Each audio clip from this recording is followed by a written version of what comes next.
Howdy, partner. Welcome to the Wild, Wild West. But, more importantly, welcome to Rattlesnake Ranch. Our up-and-coming town, a fine place based around our coal mining industry and good old-fashioned values. In recent months, the black gold has really been flowing out of these caverns, and we have been making a good bit of money from our tireless labor. Yep, and we've built an absolutely massive Oh yeah.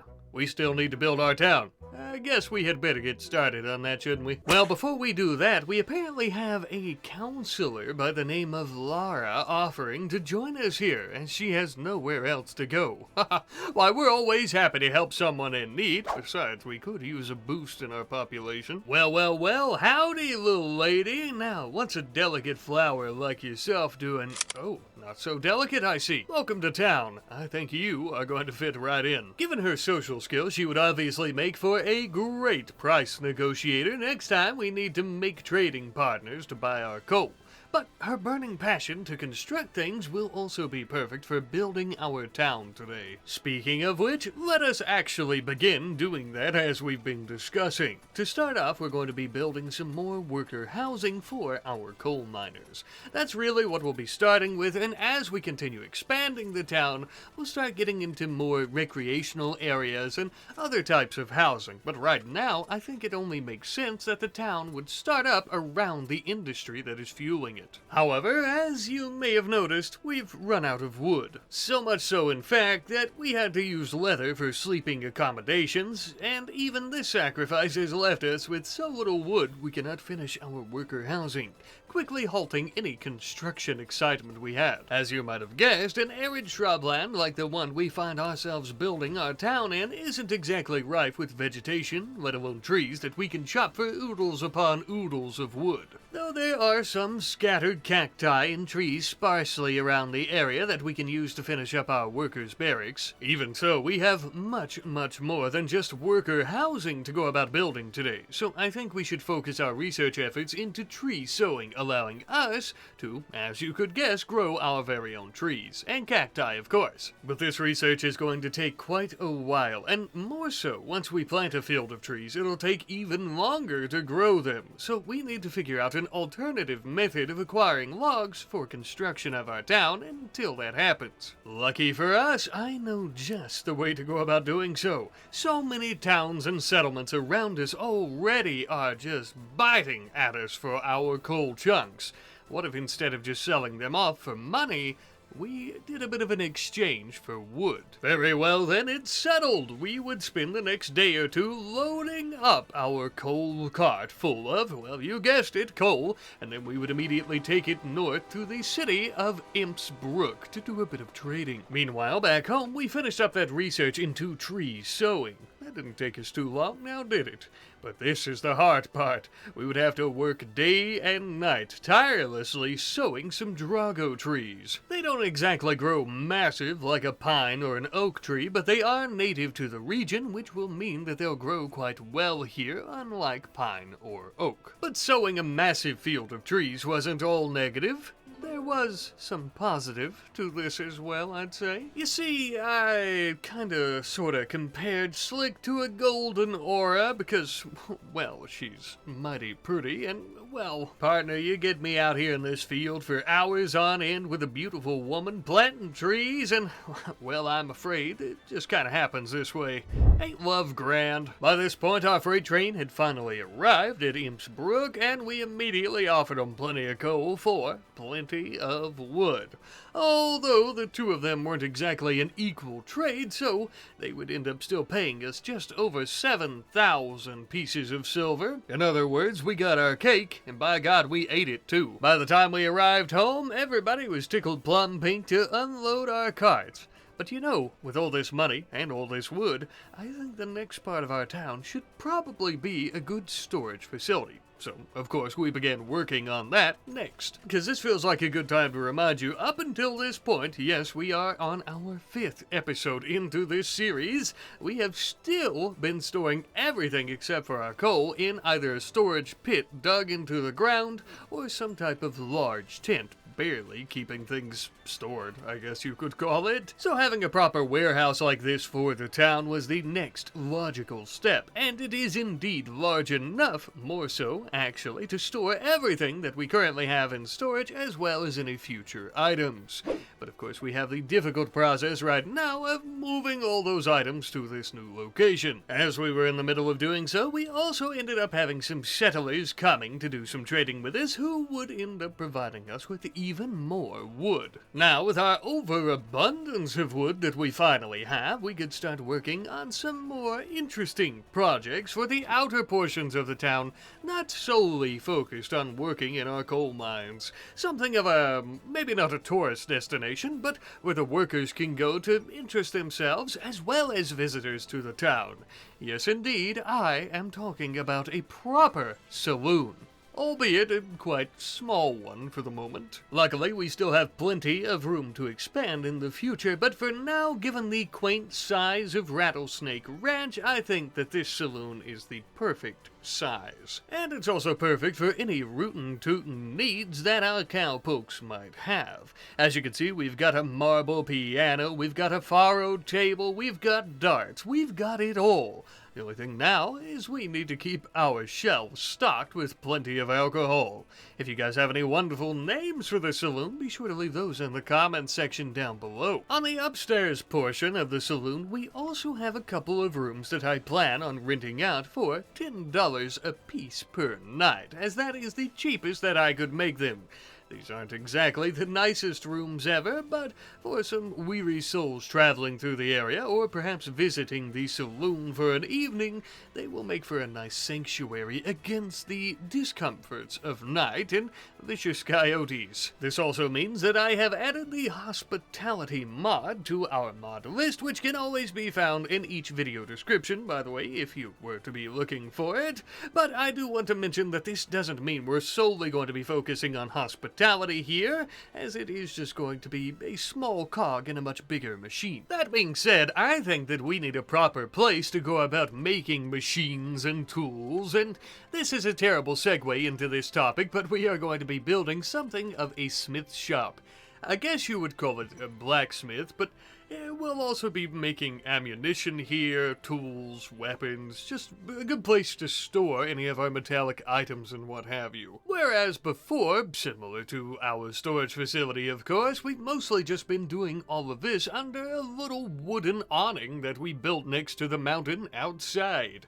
This way we'll actually be able to stay somewhat cool, or at least out of the sun, while doing these important tasks. And with that, we actually have a beautiful addition and beginning to the outer shell of our town, on the outskirts, away from the coal mining industry. Our first big milestone and step into an actual town that isn't just focused on the type of work that we're doing, but one, of course, that is still very much influenced by it. By this point, we had 8 desperate refugees approaching. Their leader, by the name of Maylise, had mentioned that their crops were blighted this season, they began to starve, and thus they are in search of a new home temporarily until they can get back up on their feet. We, being the good, kind, caring people that we are, decided to accept. Later that evening, as the moon began to climb into the sky, the group of refugees would arrive. Well, ma'am, it's nice to meet yins. We look forward to having y'all around the town helping us build and to go about growing in exchange for some good old-fashioned hospitality.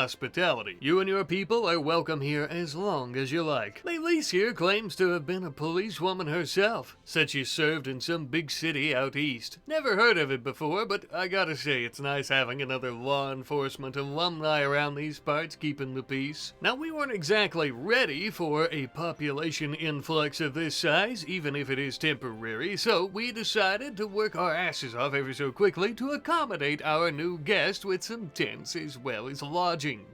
It ain't much, ma'am, but It beats laying out in the cold. Speaking of laying out in the cold, for far too many seasons our critters have been laying out in the cold, but no longer after today, as we are going to be building a proper barn. Every city in the Wild West worth its salt has one, and ours shall not be an exception. It is here that we shall be keeping our emu as well as our donkeys. But not our chickens, as I like to build them their very own coop in a large field somewhere so they have plenty of food to eat and we don't have to constantly bring it to them, just like we're doing with these critters. Speaking of which, I've recently asked for some name suggestions for our 3 donkeys and our emu, and you wonderful people have provided them, with the names of Thomas, Baron, Black Mamba, and Doug. Funny enough, for our donkeys, I actually didn't get all that many name suggestions, so I decided to repurpose some of the names that a lot of you actually left for our train. And as for the emu, it would seem that advertising works, because I knew exactly what you were talking about with the name of Doug. Wonderful names as always, my friends, thank you. But we're not done with the naming just yet. With the name of our locomotive coming from our friend Engineer TV 9305, with the name being the Black Lung.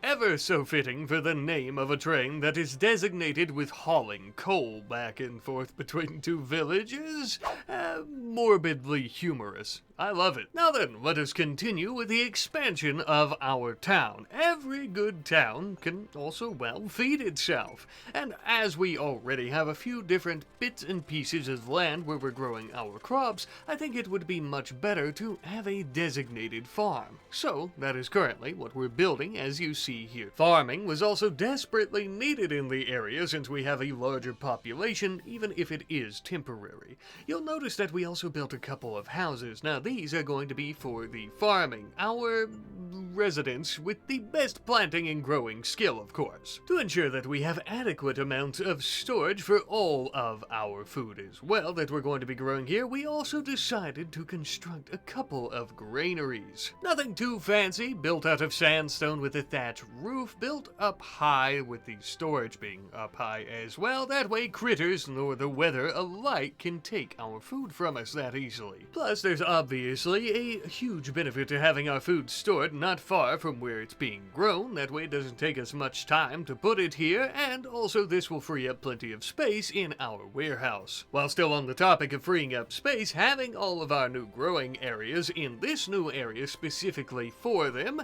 will also mean that the entrance into our coal mines can be freed up for worker housing, more storage, or whatever we choose to put here. But along with all the good news, there had to be a bit of bad news. I thought that Slick and I were ready to take things to that next level, but in trying to do so, we ended up breaking up and she rejected me, and for the next day or 2 I wandered around in sadness. While the whole ordeal drove Slick into an insulting spree, at which point she insulted Isla by calling her a, and I quote, cabbage-faced wretch. Isla promptly beat the shit out of her. Well, that was one great big disaster, but I guess it could have been worse. Although Slick did get her jaw literally cracked by Isla's fake arm. Yep. We don't play that shit out here, partner. I gotta level with you. I don't think picking a fight with a lady and calling her a cabbage-faced wretch, yuck, what a horrible thing to say to someone, but specifically with a woman that ended up killing a legendary grizzly bear was a good idea. Nevertheless, I digress. Let's get back to building this shit. What's going on now? So, something rather interesting has happened. It would seem that our guests have turned against us, but perhaps not for the reasons that we might think. We apparently have some man-hunting coyotes who have killed Luca, one of their people, and they are quite upset with us about it, as if his protection were up to us. I mean, we allowed them to stay here and to live here for a while for hospitality's sake, but apparently now Melis is blaming us for his death. A classic Wild West fable sort of situation, what I would refer to as horse shit, because there's no way you could blame us for this when your little dumb pal was the one who caused it. I think let's bring Armando back this way, and we can have Lara open that gate, bringing Armando in away from all of them. I think, yes, They are up here in this little valley area around the saloon and the smithy by themselves. All except for Nestor, who happens to be right here with a knife. Oh shoot, I forgot to get Nelly her weapons back. Do we have ammo on? I don't think Isla has ammo either. Damn, I have been neglecting to make ammo. I'm not used to combat extended, but that's no excuse. I've been neglecting to make ammo because I've been having so much fun building the town, and this is a severe side effect of that. It looks like Slick has ammo in her pistol, though, to kill Nestor if need be. And Gao, who is also just nearby, has a ball in his musket. Everyone else, though, we need to awake to come help us out up here with our little problem with the rest of these dirty refugee bastards. That sounds terrible. These dirty bastards who just so happen to be refugees we took in, who are trying to kill us. That almost sounded like I was saying something really rude, and that's not what my intention was. But yes, we are going to bring everyone up here, and we are going to fight them and slaughter them if need be. If any of them survive, we might be able to take them in and convince them as to what happened. Oh, shit! I didn't even realize there's another one of them in our mine. Damn. We've recently... Oh, damn. I really have been neglecting everything. Faye doesn't even have a weapon. Damn. I'm so stupid. Oh, gosh, I'm so stupid. Faye, though, we've recently recruited, and I am here in the mines. Faye could probably lead one of them up this way. Now, I will say something that I did prepare, and have been preparing since the last video, of course, is the fact that everyone, and indeed I mean everyone, in terms of our people, have their bulletproof waistcoats on, or at least they should. Looks like they do, so I think we should be ready to take any bullets if we have to. We do also have to keep in mind that we're going to have to fight off, how many coyotes? 3 manhunting coyotes, so they're all up there attacking him. Yeah, this is going to be a little bit rough, but I think we'll be able to handle it. Now, my real concern is going to be up here with Melis and the others. The reason for that is because the majority of the refugees that are staying with us do not have firearms, all except for Melis, who has a rifle, who is about to shoot Fleeb. Here we go. Thank God she missed. Okay, she missed. I'm very nervous. He can't hit Melis from there. That's not good. Alright. We'll take Chief out. Okay, thank God. Alright, thank God. And we've got the gate open just in time. Laura, please come out here and help us. Armando, come in here and shut that damn gate immediately, friend. Oh, and one of them got hit by a trap. Hell yes.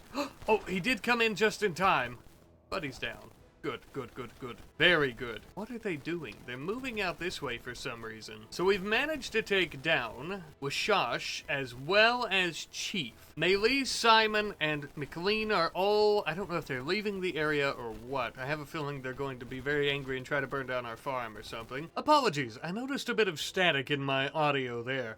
But either way, it would appear that I am up close and personal with Masahiko? Masika? I can't pronounce words. You know this. I know this. Let's not try.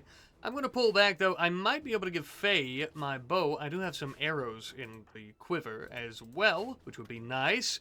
And so we've taken down these 2 up here. We do have the coyotes beginning this way, but I think our traps will deal with them quite easily, to be honest with you. I'm going to put Golf on the turret. Don't know that he can hit... Oh, he sure can. Can we? We can't hit from here with our pistol, so maybe come down this way. Smarty, I think, would be able to hit from here with the rifle. We want to try to take them out before they start burning down our fields, but I think we're going to have to go after them. Unless these coyotes handle them for us, which, let's come down this way away and see if the coyotes go after them. We've also taken down Nestor down here.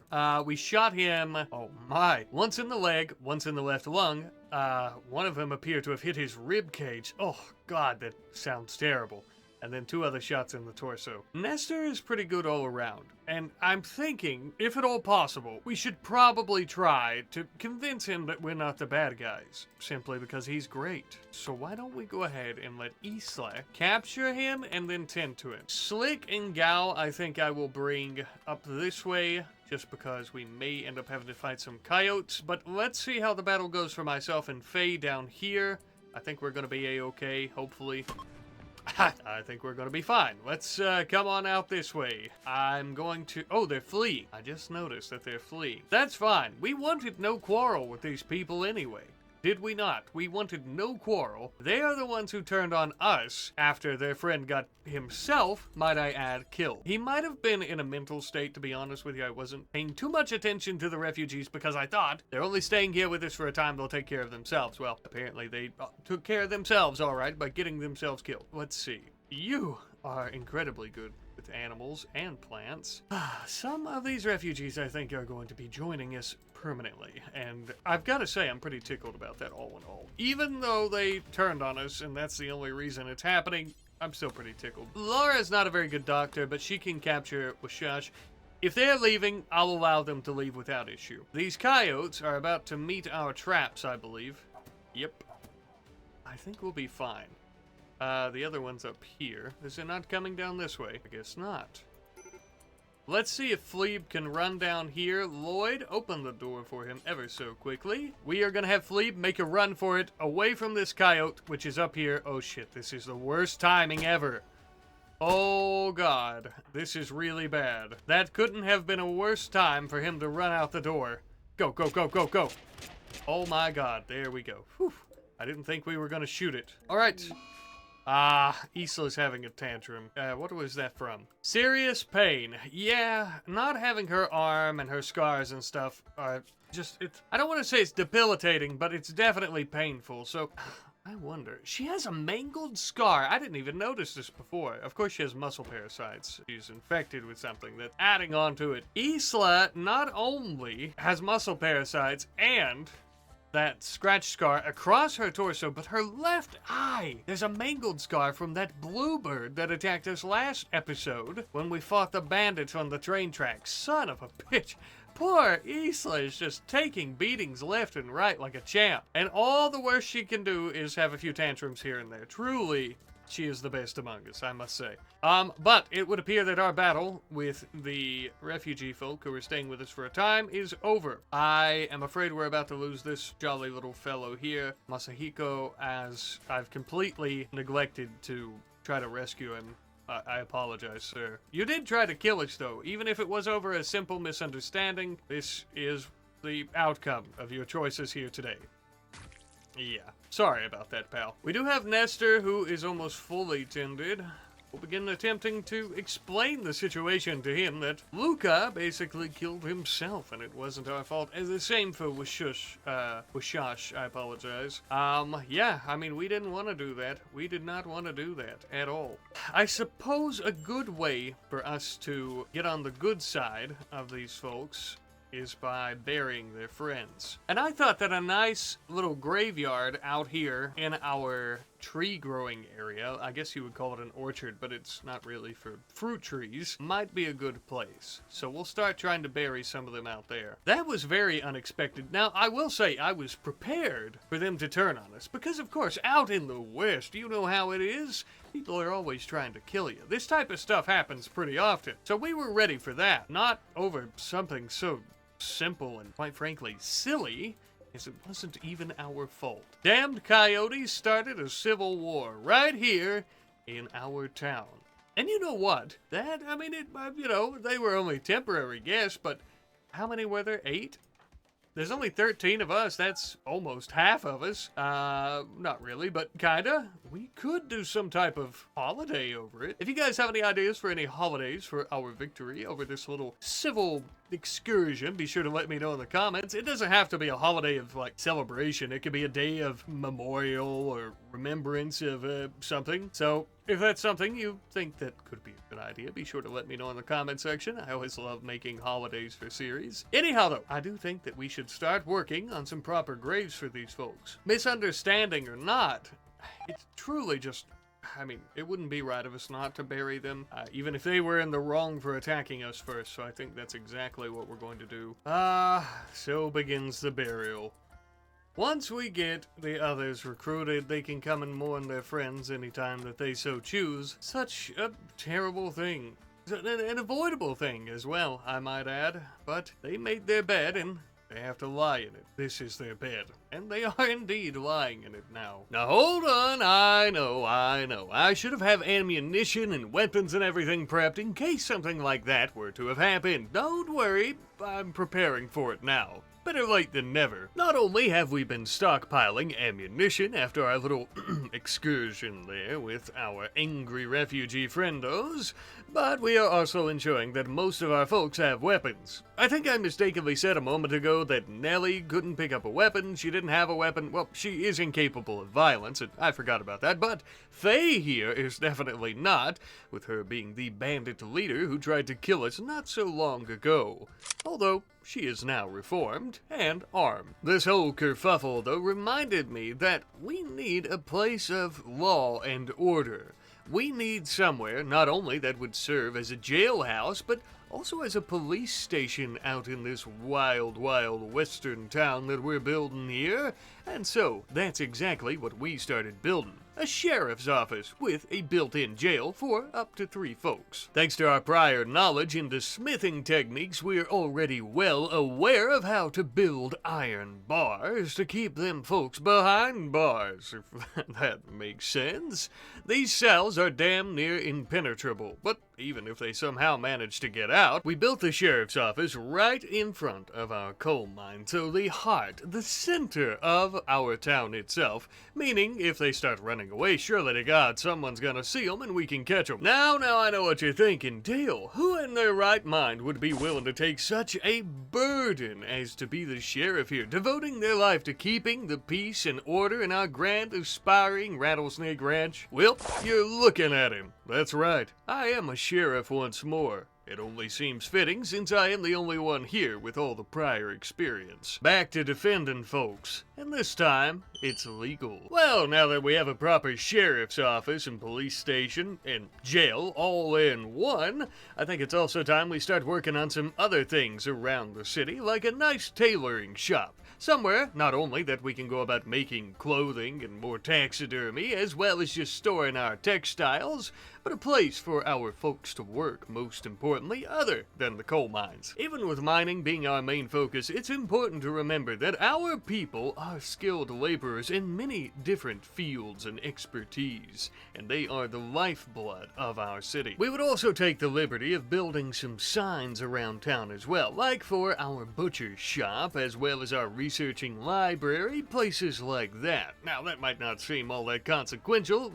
Dale, you guys have lived here for a long time. What would you need that for? Well, if we're going to become an up-and-coming city, a real bustling town, we need to make sure that we have some appropriate signs telling new folks where everything is, as well as visitors who may be coming here for whatever reason. On top of our efforts to make sure everything is labeled appropriately and that new people can find things, we're also adding onto our farm once more. We've had our chickens for quite some time, and I feel terrible letting them run around in their tiny little lot. It's all muddy and small. So, up by our new fields, we have made a great big chicken pen. Plenty of room for them to run around to their heart's content. A decent bit of grass for them to eat, though we'll still be supplying them with plenty of hay. And best of all, they'll be able to lay many, many more eggs here. Now, we have been slacking a little bit on our mining duties, but we were still sure to trade with anyone who was willing to buy plenty of our coal. Speaking of which, we are well overdue for loading up a great big haul of coal to Imps Brook for a little bit of trading, so that's exactly what we're going to be focusing on right now.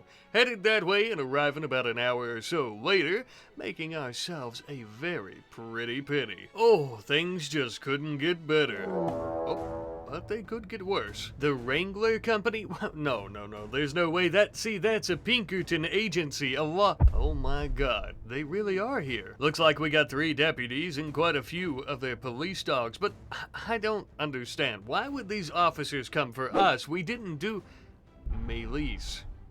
It's all starting to make sense. Very well. Let us enforce the law. So a massive issue that we're facing at the moment is simply the fact, not only do some of our people not have weapons, the newer member here, I don't know if we have anything for you, Washosh, but we'll let you stay back here.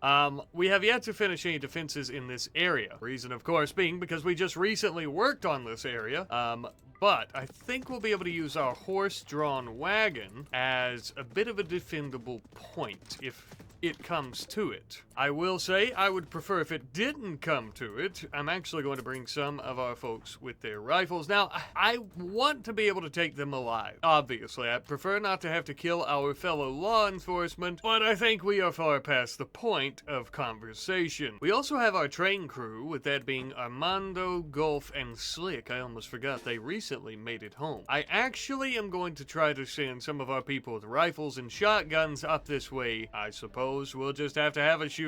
I don't know what to tell you. I actually might keep Smarty, and Isla has a rifle, so I'll send her out, but Smarty with her shotgun, I think I'll keep her down here with some of the folks with their pistols. That way they can defend this point. The idea is going to be to lure them back this way. Whatever happens, happens. Whatever has to happen, has to happen. We could pull our ox carts up that way, but I think it's only going to muddy the water a bit here and make things a bit more difficult than they need to be. We could bring our Gatling guns. Oh, you know what I just realized? Our Gatling guns don't have any ammunition down this way because we accidentally hauled it all the way up there. We'll have to fix that. I'll have to remember to fix that. I will say, though, I think we could bring our Gatling gun here, now that I think about it. Let's have Slick deliver it, as it is still loaded with about 40 or so ammo. I've also been meaning to, for quite some time, to make some grape shot for our 4-pound cannons, but we still haven't done that. That would be quite crucial when taking on hordes of German shepherds from the Pinkerton agency, which, I don't know how this battle's gonna go, but that might be something that we start encountering pretty often. So let's bring our Gatling gun up here. Armando with his rifle can tag along. Golf with his pistol I'm going to have down here with Smarty and the others. We'll kind of have the Gatling gun set up in this position so that we can use it. Now, let us go ahead and start this party, I guess. Let's let everyone kinda, I don't know if I should let them take cover, but having them take cover up here is going to do more damage than anything, I think. There we go. We've got melees. They're a little bit too busy. Oh god, Lloyd is in a daze. What a terrible place to have a daze, Lloyd. We're mostly shooting their animals, so it doesn't seem like they're interested in coming after us, but they are attempting to take cover. Here they come. Here they come. Okay, get out of their range, if we can. Oh god, somebody dropped their rifle for some reason. Come on. Go, go, go, go, go. Alright, I want everyone taking cover back here once more. Behind the wagon, anywhere we can. We've got German shepherds coming. Oh, can we not shoot over the wagon? Oh, Lloyd! Damn it, damn it, damn it, damn it. Son of a bitch. Move the wagon out of the way. Now it is hindering us. Damn it. We can't even move, though. Here we go. This is bad. Lloyd is about to get ripped apart by those dogs. There's not a lot of cover for us all to use, I'm afraid. It's just how it is at the moment. How many German shepherds are left? 5, of course. I think they're all injured except for 2 of them. Okay, we gotta try to save Lloyd here and all his... Oh, that's hardly saving him. The Pinkertons are leaving, which is Mitsuya and Melis. I don't know if I want to chase them down and kill them, but I wouldn't mind, because Melis, she has a pistol. I think it would only make sense that I myself would attempt to confront Melis. I don't want to kill her, if I can help it. She is tending to herself, though. I think she's going to, you know, be there for a second. Lloyd is going to die soon. We don't want Lloyd to die, for one, but we also don't want the other person to die. If I could try to, basically, I guess what I'm trying to say, if I could try to relieve this conflict without more people dying, if I could keep even these deputies from dying, that would be great. You know what I mean? I think that that would be great. And as much as I want to confront Melis, I think that I, myself, need to start tending to these people since I have such a good medical skill. We don't want Lloyd or this deputy dying. I want to return this deputy in good health. If oh my god. Melis has fallen. Melis has fallen. Okay, we're gonna send Lara up to tend to Melis just a bit. She's been shot in the torso. We don't want her dying either. If we could try to make amends with the Pinkertons, perhaps we could talk some sense into Melis. I don't know, but we're going to capture her for now and take her to jail where she belongs. I knew you'd come back, Melis, but I didn't think you'd do this. Lie to law enforcement about your little tale, blaming us for your friend's death. So, just, I don't know, dirty, disgusting, even. But, Alas, I am afraid that that's how things are at the moment. One of the Pinkertons did end up leaving. I mean, we didn't want to kill them, like I mentioned, if we could avoid it, so... But we would defend ourselves, obviously. Alright, let's capture Marie. I don't plan on trying to recruit these Pinkertons. Maybe I should. But again, I think more or less what we're going to be doing here is attempting to release them. Now, I'm not going to tend to their dogs, because there's no way of releasing those dogs without them trying to bite us. An animal cannot be taught a whole tale about right and wrong, of course. It is simply a trained animal, unfortunately. Finally, friends, with the bloodshed over, at least for the time being, we can sit back and look upon the creation that we have built here today. The start of a soon-to-be thriving town. Perhaps even a city at some point. But I ask you, is this a city that is founded on law and order? An eye for an eye, law and order? Are we a city that is forgiving? What are we? What would you have us do with these prisoners based on what happened here today? And be careful with what you say, because your opinions, your comments, your suggestions are going to influence the rest of not only this series, but our city as a whole. See you later.